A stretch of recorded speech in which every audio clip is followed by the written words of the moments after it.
They say the hottest rapper right now is Scarlett. Female rapper.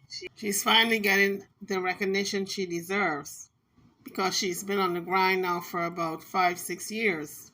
She has kicked in all the doors. She is riding in her own lane. Any female who was starting out in the rap game and thought they were hot, well, let me tell you, 2023 is shaping up to be Scarlett's year. She is on fire. You guys remember the name Scarlett, okay? Scarlip, because she's hot in the rap game right now. She's in my opinion, she's a cross between Lil Kim and Remy Ma, and that's hot. She was on Funk Flex, and you know everybody got to go through him to be recognized and have his seal of approval. Let me tell you, he approves her 101%. She has also garnered the attention of the likes of 50 Cent, Ja Rule, Snoop Dogg.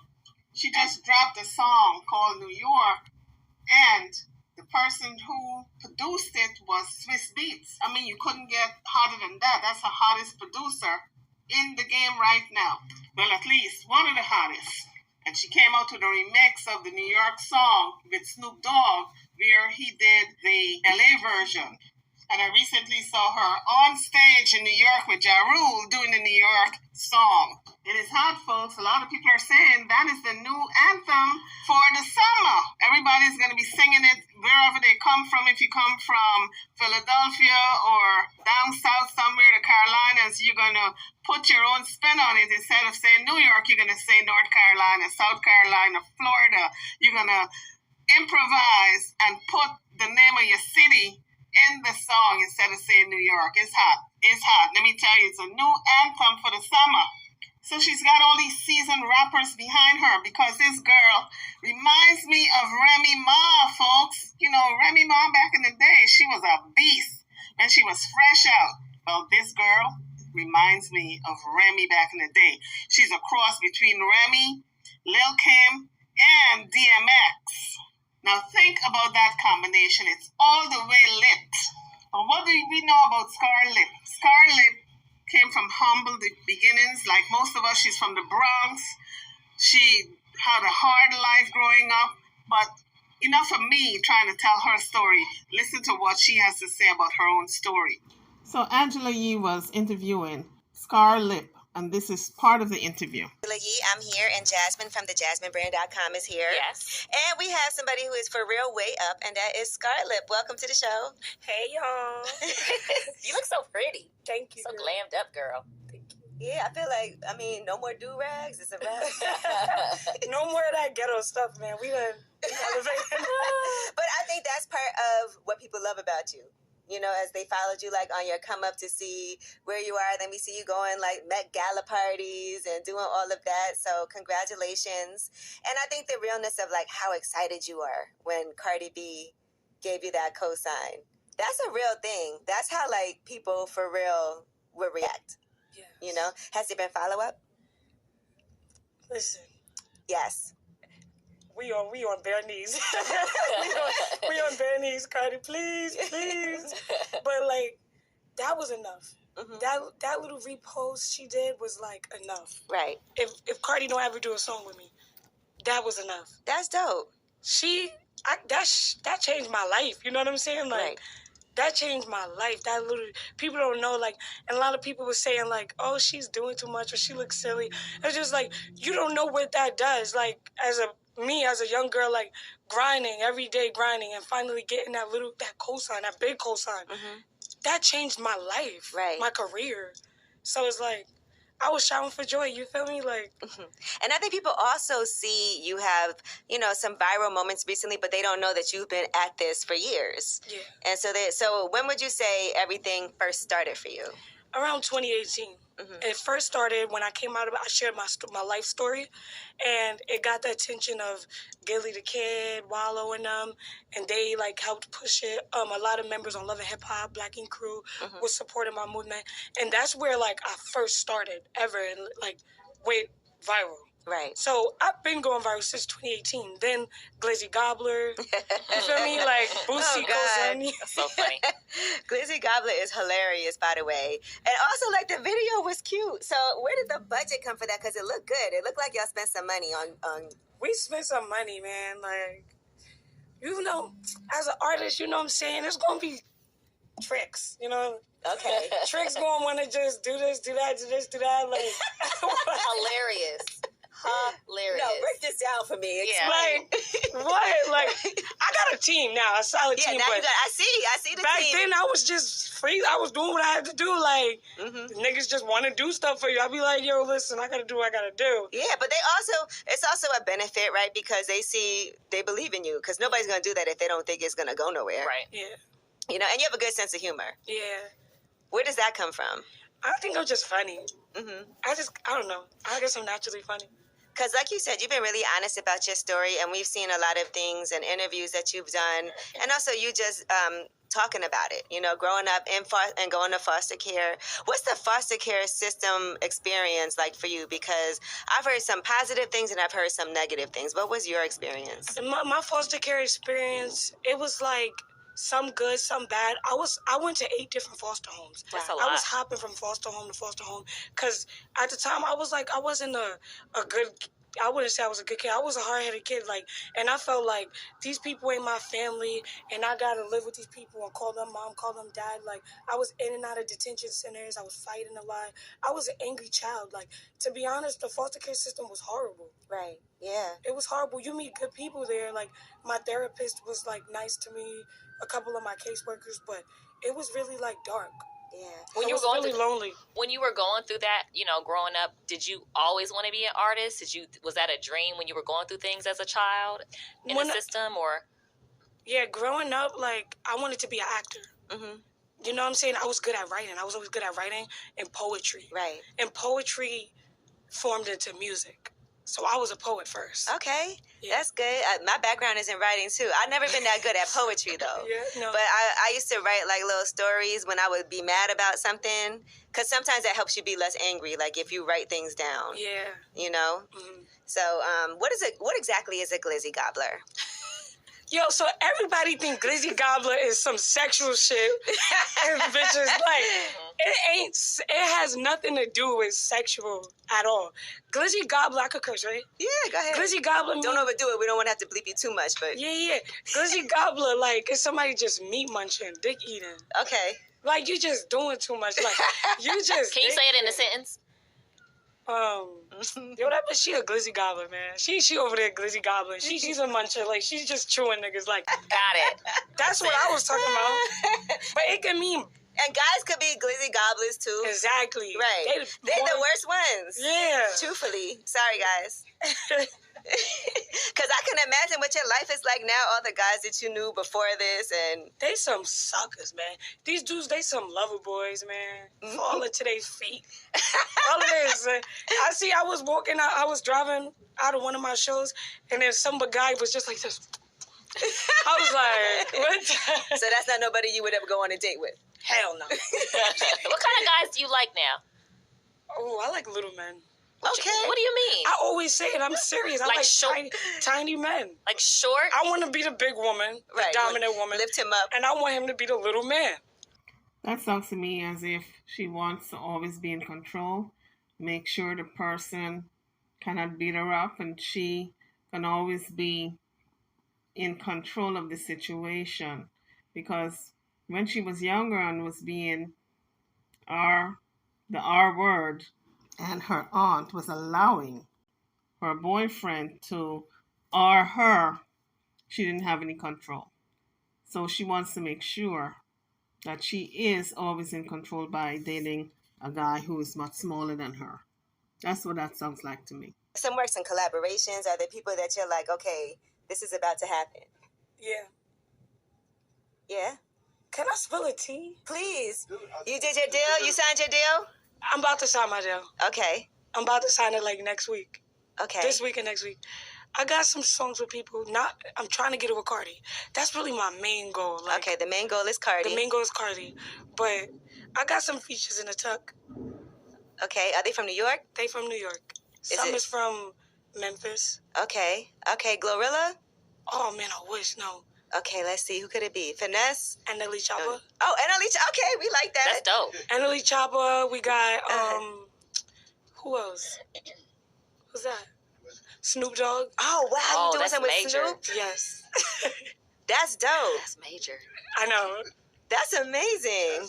I can't tell y'all no more. We got some little spoilers. We got I some love exclusives. it. Congratulations. And you on Swizz's album? Oh, yes, man. I love Swizz. Yeah. How did that happen? I got the story to tell y'all. So Swizz, as you can see on my page, I got 3 pinned videos, it's me sharing my story about being a black girl.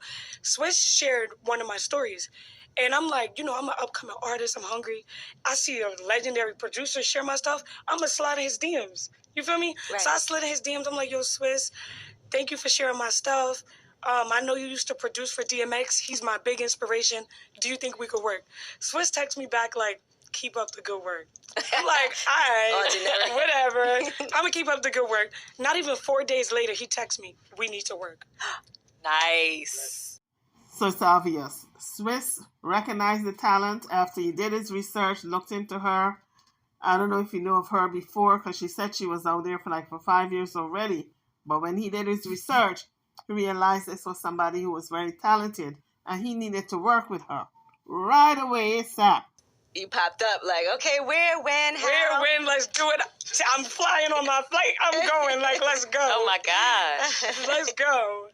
Oh, and he's just been he been supporting me, helping my music career. so he's the one that kind of helped you with the deal, too. I was seeing that you were saying that he's linking you. Yeah, he's linking me with the people. He's getting me the deal. To make that happen. Yeah. Okay, it feels like a lot of people have embraced you so far. Yeah, man, 50 Cent. Mm-hmm. That's when you had a do-rag on at dinner, right? Yeah. Yo, man, I had that do-rag on the dinner, but it was Maybe it's a good luck But charm. that's a legendary also, because that's also who else did that? I mean, it's a good story to come back to 10 years from now. But I remember when I was at dinner with 50 with a dude. What did 50 say? Did he say anything about it? Yo, he said, at least you at the table. Yeah. So guys, that was only part of the interview between Angela Yee and Scar Lip. You guys can catch the other part on her program. Now here's Scar Lip talking about her mother. Her mother passed away when she was 12 years old. And a lot of wrongs have been done to her, but she's, in this particular video, talking about her mother. When I was 12 years old, my mom got hit by a car, and they had to cut my mom's legs off because the car had hit my mom so bad. It was a hit and run. And the doctors said, oh, your mom is doing fine. She's going to get better. And my mom wanted me to come see her. And the day I was supposed to come see her, I said, no, I just want to hang out with my friends. And the same day, they called me, and they said, your mom died. She died. I chose my friends over my mom. I was supposed to be there for her, guys. I was supposed to help her get better. And I chose my friends. And it hurts me because I have to live with it. That's a heavy burden for a young girl, just 12 years old, to carry around all these years. Because now I believe she's in her 20s. But to carry this guilt, she's got to be able to forgive herself. She needs to go into therapy. Because this is something she's never going to be able to shake if she doesn't get therapy. Drop your comments. Tell me what you think. It's such a sad story. Now here's Scarlett talking about when Cardi B gave her the recognition, and she could not believe it. She was just so elated after Cardi B reposted her. It was such a little thing, but it meant so much to her, just that recognition from Cardi B. Cardi B just posted me. Cardi B. Yeah. Bro, Cardi B just posted me. She gonna cry. There we go. Bro, You deserve it. She from the Bronx, bro. I'm from the Bronx. She showed us young girls we can make it and we can be something, bro. Yeah. I can't believe it. Oh my God, yeah. Yo, we did it. Not even 4 days later, he texts me, "We need to work." Nice. You popped up like, okay, where, when, how? Where, when, let's do it. I'm flying on my flight. I'm going. Like, let's go. Oh my gosh. Let's go. Oh, well, And he's just been like, he been supporting me, helping my music career. so he's the one that kind of helped you with the deal, too. I was seeing that you were saying Yeah. that he's linking you. Yeah, he's linking me with the people. He's getting me the deal. To make that happen. Yeah. Okay, it feels like a lot of people have embraced you so far. Mm-hmm. Yeah, man, like 50 Cent. Mm-hmm. That's when you had a do-rag on at dinner, right? Yeah. Yo, man, I had that do-rag on the dinner, but it was like... Maybe it's a good luck But charm. that's a legendary also, because that's also like, who else did that? I mean, it's a good story to come back to like 10 years from maybe. I remember when I was at dinner with 50 with a dude. What did 50 say? Did he say anything about it? Yo, he said, "At least you at the table." Yeah.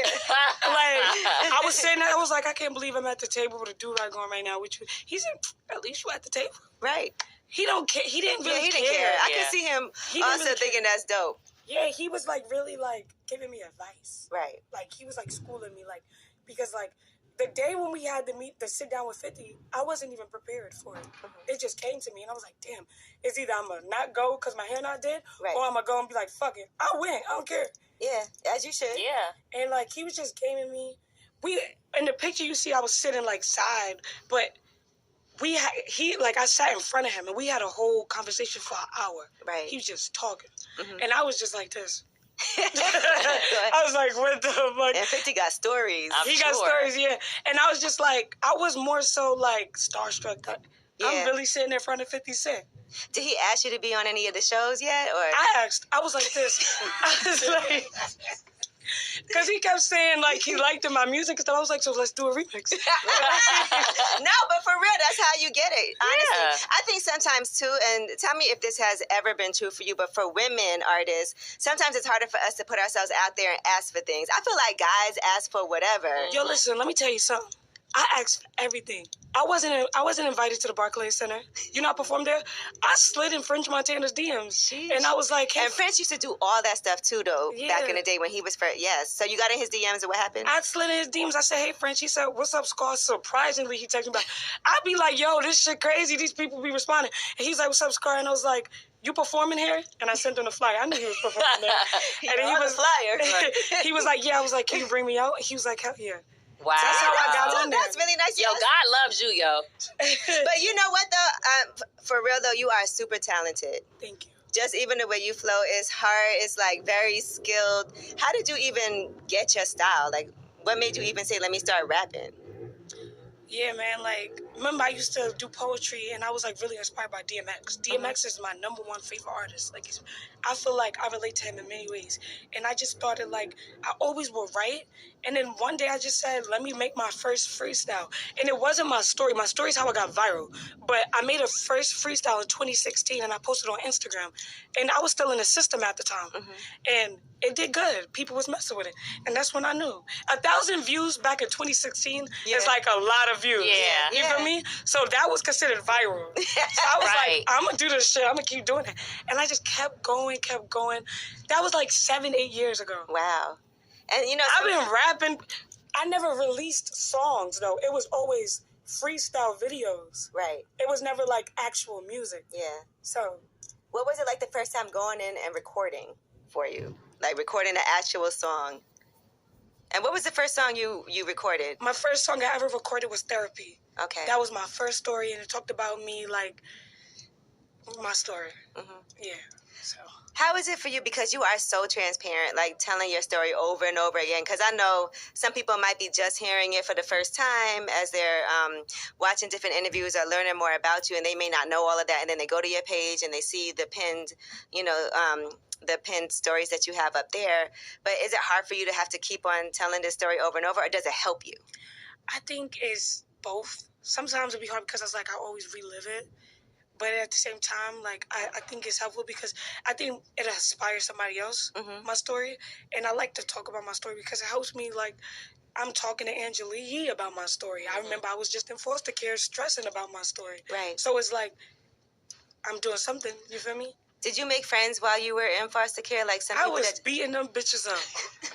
I was Okay, beating so them. no. So no, you weren't making friends. Got it. Me and we was going, yo, the whole camp was against, like, all of the camp, the whole camp was against me. I had probably one girl on my side. That's how bad it be. Like, I be really beefing with these people. Like, What do you be beefing over? they just be hating. I feel like they be hating. Okay. And they be trying to join together because I feel like, I don't know why, but I be just beefing with them. Mm-hmm. That anger stemmed from her childhood. She was taken advantage of. She was moved from one foster home to the next. Her aunt is the one who gave her up to the foster system. After the aunt would drug her, she said that aunt drugged her several times and have her boyfriend rape her when she was drugged. Her brother punched her in the mouth and putting a big scar on her face. To this day. She's carrying it around. That's why she named herself Scar Lip, because he asked her for money and she said she didn't have it. And with the passing of her mom, she carries this guilt because her mother had asked her if she can come visit her that day and she didn't. And so she's carrying a lot of guilt, and she really needs to go into some deep therapy. What did your therapist tell you about that? She tells me I need to calm down, control my anger. Not everybody's out to get you. Them bitches is out to get me, and I'm gonna get them first. But you know what? Now you're famous, so And you have a lot to lose. Yeah, 'Cause I think when you have nothing to lose, it was easier. it's easier. But yo, now that I'm like, I guess I'm famous. it's okay to say. It's okay to say. You're famous. Yeah. But like, it's like hard because I see I see what they say. I know some of these people talking too. Mm-hmm. They know me, and they know they not like that. Right. And they know if they saw me, I would run in their mouth for real. Yeah. But I see them talking, and I'm just sitting back like, why can't I say something? I want to say something. Because that brings too much attention to people that don't deserve it. Yeah, and I can't say something because at the end of the day, people is representing me. Yeah. And people is literally pushing me, and I can't sit there and do something like act a fool when these people is representing me. Yeah, don't feed the glizzy gobblers. You gotta let them starve. Yeah, I like that. Oh my gosh, Angela.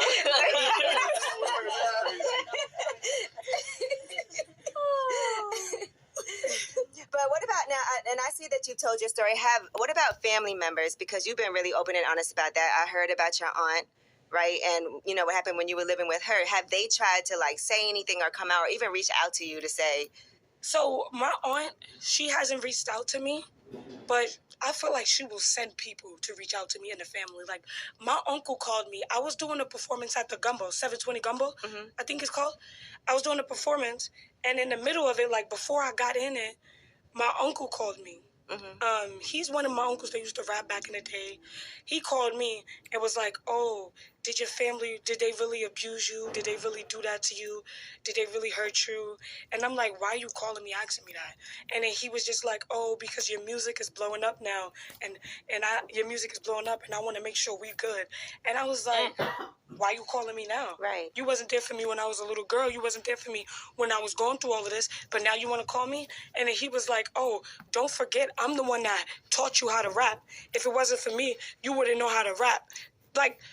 Just trying to be take credit for what I'm doing. And I'm just like, you had that chance in my life to protect me. You had that chance to be there for me. And you decided to stand back. Right. Because the biggest story isn't, okay, well, you blowing up now. The biggest story should have been, okay, your aunt's whatever, boyfriend, husband, whoever he was molesting you. Where were you when that happened?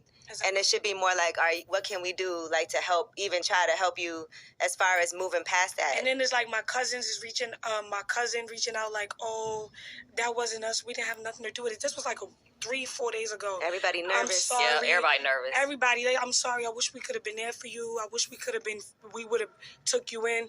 You saw the videos. Y'all saw the videos and y'all said she lying. Mm-hmm. Y'all saw the videos and was like, oh, she's just acting a fool. Then my uncle was like, you need to keep this in the family. You shouldn't be posting this. Keep it in the family. And it's nobody helped me when I needed their help. And now that I'm being somebody, you don't think I sit back and be like, damn, I wish my family could have been with me. Right. I still have those thoughts to this day. I wish my family could be here with me. I wish my family could see all of this. My baby brother, he my family, and I feel like he's all I have. He's all I have, and I'm all he have. Right. And we gotta go to the success with just us, because we the only ones that was there for each other. So why do they feel like they deserve to be here? No, they didn't help us. They don't. It also frees you from any type of obligations. A lot of times people feel obligated to like do things, but you're not obligated to do anything for anybody but, like you said, your little brother. And I think also for people, I'm sure that people have reached out to you that just have seen your story and can relate to, like, I'm sure that's helped. A lot of young girls and a lot of grown men, they send me videos crying, saying like, yo, you spoke up for me. I feel like you're my voice. Another girl was like, I wanted to kill myself. Like, I heard your song and I heard your story, and it just keeps me going every day. These is real Texas. Little kids, little girls. What kind of advice do you have for people that are kids and girls that went through what they're going through right now, what you went through? I say speak up. I say don't be afraid to speak up. See, the thing is, when I was going through it, I was afraid to speak up. Right. And that's the thing. And the reason why I was afraid to speak up is because the person I could go to tell what was happening was the reason it was happening. Okay. You feel me? My aunt was she was supposed to be my protector when my mom died. She didn't protect me. Who could I go to? You feel me? But I say now for everybody that went through what I went through, to just speak up and don't be afraid to tell somebody. That's what I would say.